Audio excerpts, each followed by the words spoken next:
Assalamualaikum warahmatullahi wabarakatuh. Perkenalkan, nama saya Anissa Melati Anastasia dengan NIM 0806 1382 126095 dari kelas Farmasi A. Nah, di sini saya akan menjelaskan sedikit perubahan atau perbedaan antara CPOB tahun 2012 dan 2024 dan CPOB tahun 2018 dan CPOB tahun 2024. Nah, baiklah, yang pertama itu ada perbedaan antara CPOB tahun 2012 dan CPOB tahun 2024, di mana perbedaan ini terletak yang pertama itu pada bab 1.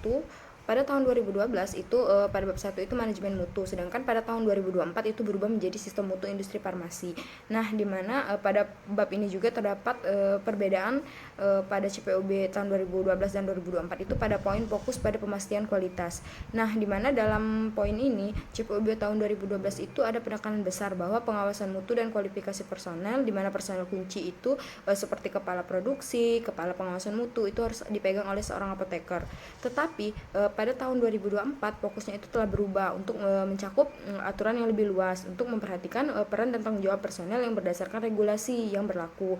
Nah, tanpa harus memikirkan mereka itu memiliki latar belakang seorang farmasi atau khususnya itu seperti apoteker.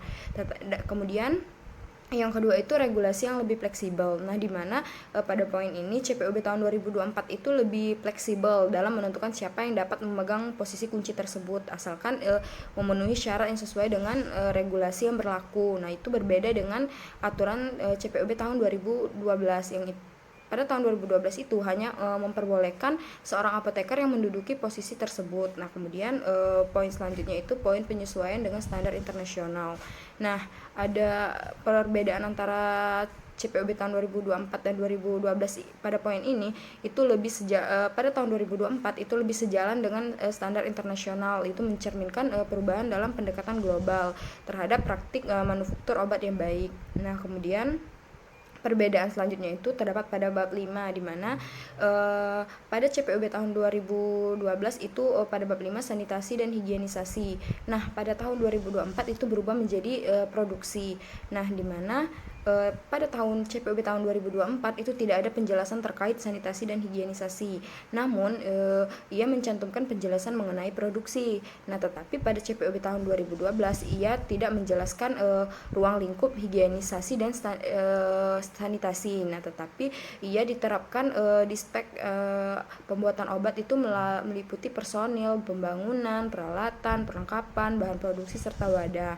Nah, kemudian perbedaan selanjutnya itu terdapat pada bab 6, di mana pada bab 6 ini ia telah menjelaskan mengenai produksi pada CPOB tahun 2012, tetapi pada CPOB tahun 2024 itu hanya memaparkan terkait cara penyimpanan obat yang baik. Nah, kemudian perbedaan pada bab 11 itu pada tahun 2024 kegiatan ahli daya itu merupakan hasil revisian dari CPOB tahun 2012. Pada CPOB tahun 2024 Aneks 2 itu dirubah menjadi Aneks 2A dan Aneks 2B, di mana Aneks 2A ini tentang pembuatan produk terapi dan Aneks 2B ini pembuatan tentang bahan aktif biologis dan produk biologi yang menjelaskan terkait standar tambahan dalam perubahan bahan aktif biologi dan produk biologi. Kemudian perubahan pada Aneks 12 juga pada CPOB tahun 2012 itu Aneks 12 itu berisi tentang penjelasan terkait dengan pedoman kegiatan pengiriman dan penyimpanan produk jadi yang baik dari pabrik ke distributor. Nah, sedangkan pada 2024 ini Aneks 12 itu berisi mengenai uji pelulusan real time dan pelulusan parametis yang menjelaskan terkait keputusan untuk melakukan suatu batch sediaan farmasi yang khususnya sediaan steril dengan melakukan sejumlah pengujian kualifikasi dan validasi. Nah, kemudian pada tahun 2024 aneks ini terdapat penambahan, di mana penambahan ini terkhusus untuk sediaan yang narkotika, psikotropika dan prekursor farmasi. Baiklah, selanjutnya itu perubahan atau perbedaan antara CPOB tahun 2018 dan tahun 2024, di mana pada CPOB tahun 2018 dan 2024 ini terjadi perubahan atau perbedaan pada bab 1 itu sistem mutu industri farmasi, bab 2 ada personalia, pada bab 5 produksi, bab 6 itu ada cara penyimpanan dan pengiriman obat yang baik, bab 7 pengawasan mutu, dan pada bab 11 itu ada kegiatan ahli daya. Nah, baiklah, 3. Kita bahas yang pertama, itu ada pada bab 1, sistem mutu industri farmasi. Nah, pada sistem industri farmasi ini terjadi perbedaan pada bagian pengkajian mutu produk. Itu dimana pada bagian 1.10 pada poin A, pada tahun 2024 itu terdapat penambahan fokus pada rantai pasokan eksipien dan terdapat penekanan khusus pada potensi cemaran yang berdampak pada keamanan pasien. Nah, sedangkan pada CPUB tahun 2018 hanya menekankan khususnya pengkajian keterlusuran rantai pasokan bahan aktif obat. Nah, kemudian ada perubahan juga pada poin B di tahun 2024, itu menambahkan poin baru yang mengharuskan kajian berkelanjutan terhadap pasokan yang terkualifikasi. Nah, kemudian khususnya itu pada tren pemenuhan spesifikasi. Kemudian ada juga perubahan pada poin D. Nah, tetapi pada poin D ini tidak ada perbedaan yang signifikan, hanya penggunaan istilah yang berbeda, di mana tahun 2018 itu istilah batch berubah, pada 2024 itu berubah menjadi batch. Nah, kemudian yang terakhir itu ada pada poin M. Nah, poin ini juga baru ditambahkan pada 2024 dan hanya ada pada versi 2024, di mana pada poin ini menekankan bahwa pentingnya untuk memastikan ketentuan teknis dalam kontrak pembuatan obat agar tetap mutakhir sesuai dengan bab 11, itu ada kegiatan ahli daya. Yang kedua itu terjadi perubahan pada bab 2 atau personalia. Pada bab ini terdapat perubahan atau perbedaan pada bagian umum dan personil kunci. Nah, pada poin ini terdapat perubahan pada poin 2.1, di mana pada tahun 2018 itu ada istilah mengawasi, tetapi pada tahun 2024 istilah mengawasi tersebut dirubah menjadi menjaga atau memelihara, karena untuk menekankan pentingnya menjaga kelangsungan penerapan mutu, bukan hanya untuk mengawasi. Nah, kemudian pada poin 2.2 itu tidak ada perubahan yang signifikan, tetapi hanya saja istilah kepala berubah menjadi penanggung jawab.